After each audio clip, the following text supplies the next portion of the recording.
Here's something that might be of interest to you, a story behind Noriko's house cleaning.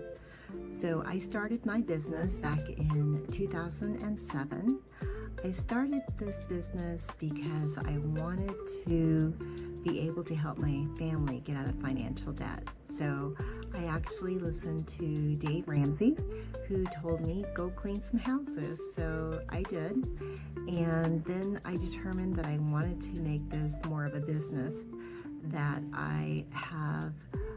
Currently, I have over 10 employees, and I'm completely debt-free because of Dave Ramsey, and I'm really excited to be part of the Colorado Springs area.